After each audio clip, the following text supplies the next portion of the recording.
Sa Good News Kusina, hindi muna natin papansinin ang kalan dahil marami pang mga paraan para makapag-prepare ng isang bonggang handaan. Ngayon, magluluto tayo ng adobong manok. Ang Amerikanong si Travis Kraft, sumikat sa kanyang instructional video sa pagluluto ng Pinoy na putahing adobo. Nasa kalahating milyon na ang views nito sa isang video sharing site.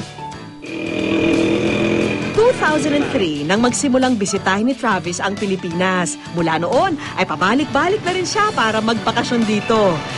Modeling and acting ang pinagkakaabalahan ni Travis ngayon. At patuloy pa rin siyang gumagawa ng mga self-produced online video. Mga kapuso, ako po si Travis Kraft. Purong Amerikano, pero pusong Pilipino. Pero ngayon, hindi lang karaniwang pagluluto ang gagawin ni Travis. Sasamahan niya tayong magdiskubre ng mga kakaibang cooking style na hindi ginagamitan ng kaldero at kalan. Dito unang napadpad sa bayan ng Porac sa Pampanga si Travis. Ginagawa raw kasi rito ang pagluluto sa kawayan o bulo sa Kapampangan. Noon pa raw ito ginagawa ng mga katutubong Aita dahil ang kawayan daw ang isa sa mga pinakamabilis tumubo sa mga bundok ng Porac, Pampanga, kaya raw naisipan nila itong gamitin sa pagluluto.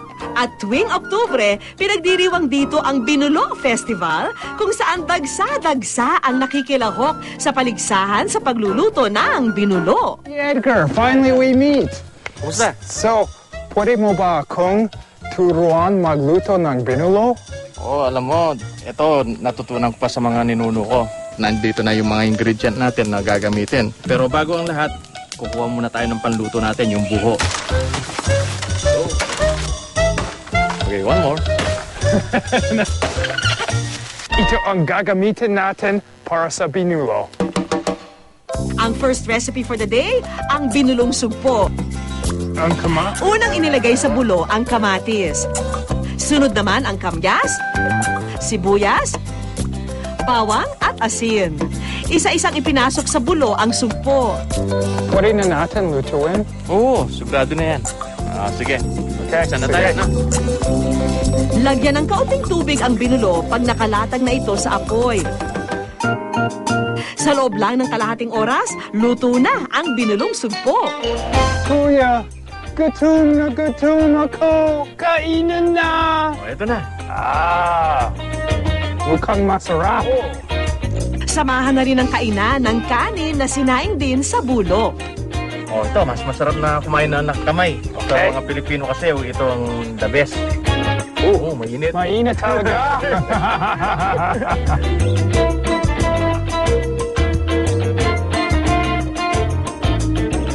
Yeah, sarap yan. Manyaman. Dito pa rin sa Pampanga, sa bayan naman ng Florida Blanca, ibinibida ng mga katutubong Aita ang pinais. Ang paraan ng pagluluto gamit ang trunk o katawan ng puno ng saging.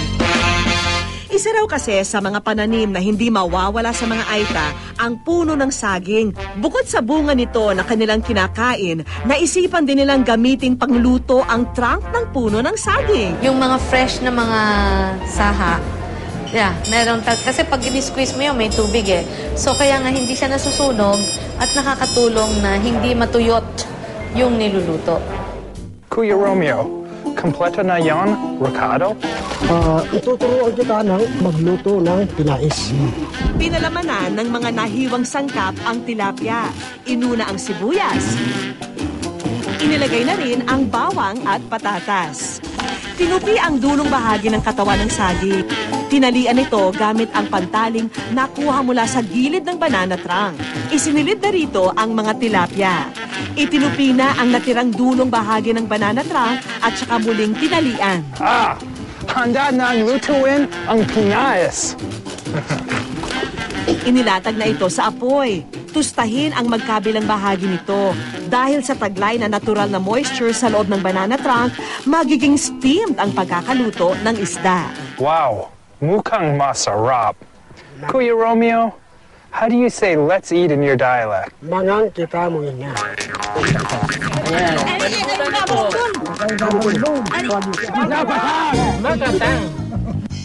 Ang pambansang dahon nating anahaw, hitik daw sa kabundukan ng Montalban. Kaya naman ito ang ginagamit ng mga katutubong dumagat sa pagluluto. Yung mga dumagat na gumagamit ng anahaw, pangkulo ng kape, pangluto ng pangsaing ng kanilang bigas, pangkulo ng tubig.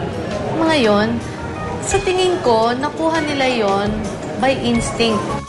Tinawag na pinutos ang cooking technique na ito. Mula sa salitang dumagat na ang ibig sabihin ay binalot. Kadalasang baboy ramuraw ang iniluluto rito, kaya ang ihahain natin ngayon ang pinutos na baboy. Sa dahon ng anahaw, ilagay ang sibuyas, pork, bawang, asin at paminta. Ibalot na ang pagkain sa dahon ng anahaw. Itali ang sobrang bahagi nito para maisara. Ipatong sa nagbabagang uling at hayaang maluto ang magkabilang bahagi nito ng tig 30 minuto.